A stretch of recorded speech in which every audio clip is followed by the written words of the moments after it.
ever waited for another installment. Matsuno was originally assigned to direct the project, but bowed out in the summer of 2005 due to health reasons. Gamers waited and hoped.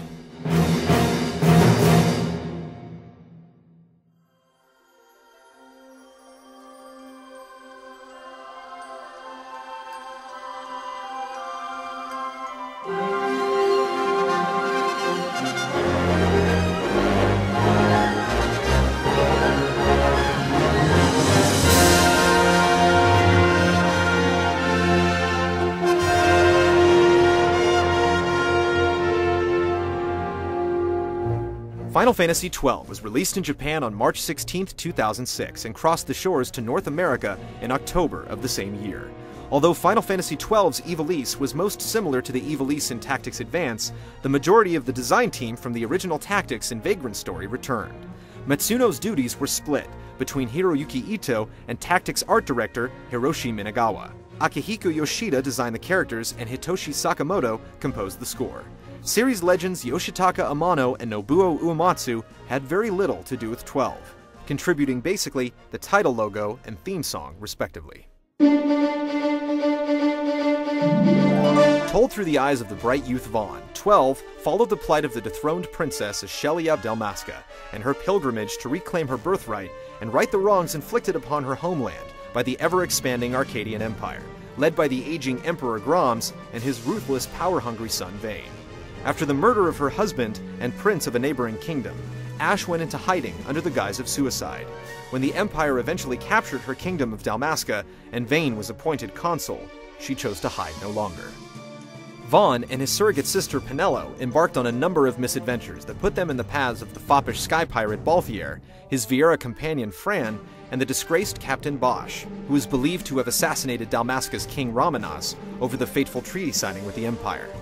Eventually, the upstarts joined with the resistance led by Ashe's uncle, the Marquis Ondor, ruler of the opulent sky city of Bujerba. In addition to his opposition to the Empire, Ondor was also responsible for compiling a collection of memoirs that served as a structural narration throughout the progression of 12, similar to Al-Islam's role in Tactics. 12 also sported a number of supporting, non-playable characters that had detailed and well-developed personas and intricate backstories. Among them were the Little Lord Larsa, heir apparent and younger brother of Vayne, the steadfast Judge Gabranth, Bosch's zealous twin brother, and the swashbuckling Redis, notorious sky pirate and patron of the town of Balfenheim.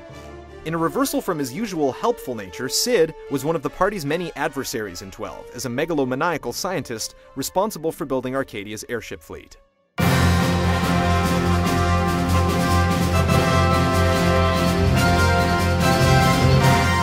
Two of 12's system breakthroughs were truly milestones for the series. 12 marked the first time a solo 3D world could be manipulated with a free-roaming camera. This allowed the player to have full range of motion and vision for the characters at all times. In addition, a new battle system was designed to accommodate a more immediate and intuitive playstyle, similar to the online engagements of Final Fantasy XI. 12 introduced active dimension battles, which eliminated random encounters completely. All enemies were now visible and subject to rules of aggression. Although characters could be controlled manually, 12 incorporated a macro-like system for inactive characters called gambits, which allowed them to act on their own in real time based on a number of criteria. As different sections of the gambit formula were purchased or found, more complex gambits could be made. This allowed for fast and fierce battles that required very little downtime.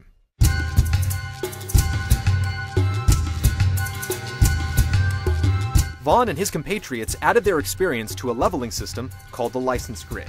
Tying to the theme of law and judgment, the License Grid required characters to purchase permissions to use different spells, weapons, and armor. Characters still increased in level, although abilities were acquired solely through obtaining licenses. Regardless of the experience total certain enemies yielded upon death, the license points awarded were relatively standard, making the grind for abilities painless. However, due to certain plot restrictions relating to when certain abilities could be obtained or purchased, grinding license points sometimes became futile and unnecessary.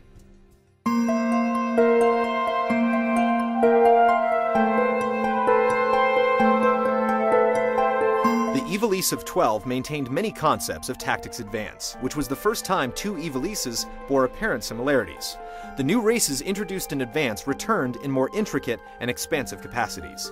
Judges played a very large role in 12, and several areas, such as the Yags, were explored or referred to. Mont Blanc also made a side appearance as well, as the leader of Clan Centurio, which aided Vaughn in his monster hunting endeavors. Mont Blanc's appearance also solidified that the timelines of 12 and Tactics Advance were relatively close, Tactics Advance likely being the prequel.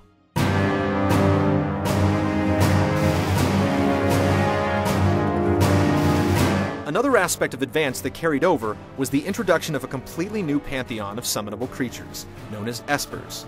12 marked the first time a given term was repeated to describe summoned creatures, as well as the first time in the numeric series since summoning was introduced that featured a totally different group of mystical beings. Shiva, Ifrit, and Ramu were replaced with Madius, Belias, and Adramelech, among others. Elemental strengths became less of a focus, as each Esper corresponded with the sign of the zodiac. Each Esper needed to be bound to a given character. Once selected, the choice could not be undone. In addition to the pure strength of the summoned creature, the characters could also unleash quickenings, powerful chain attacks that drew upon their mystical energy. Should Empire join with Empire, the way will open for a new Ivalice in our time. 12 continued to move forward and refine Final Fantasy's voice acting.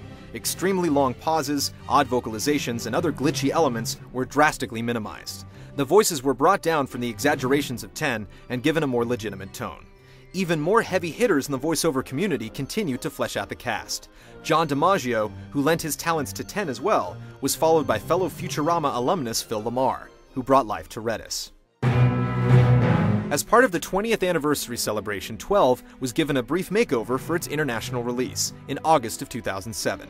The license grid was replaced with the Zodiac job system, which required characters to choose one of 12 smaller grids that corresponded to a particular job and sign of the Zodiac. Guest characters and Espers could now be controlled by the player.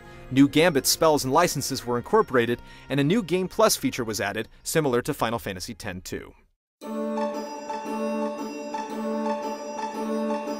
It's unknown whether the release calendar of the 4 Ivalice games so far is indicative of the chronological telling of Ivalice's story. Tactics takes place on a peninsula closed in by the land of Ordalia to the east.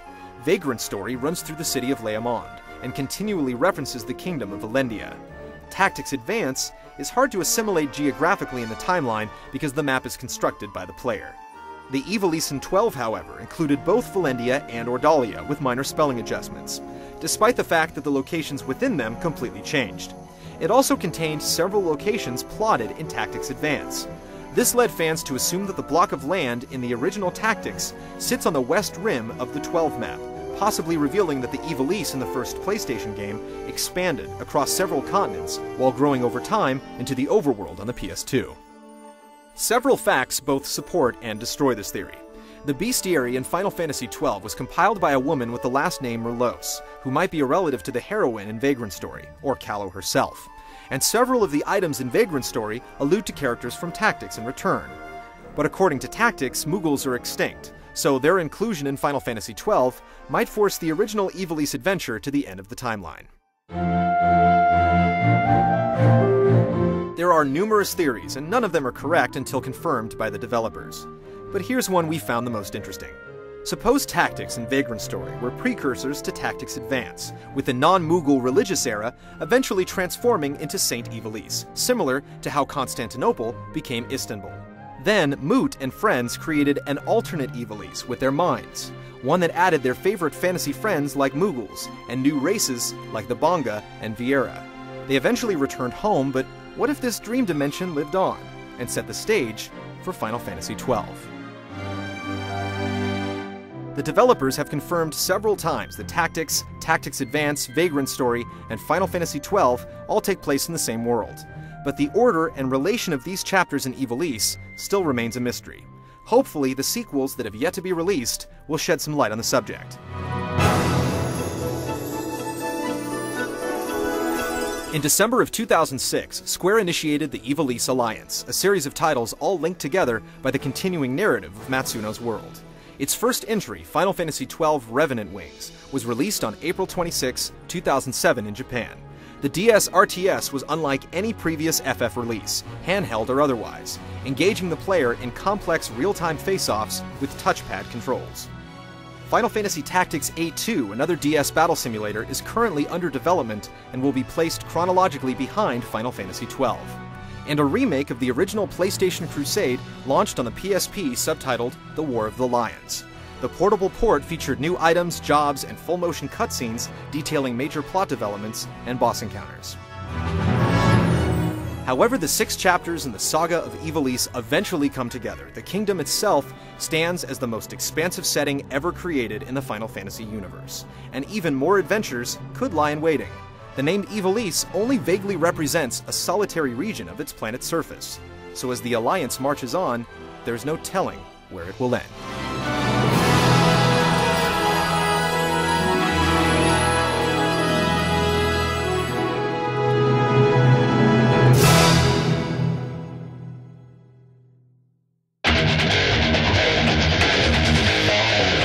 Next week, we go beyond the franchise into the entities that sit at the edge of what's considered canon.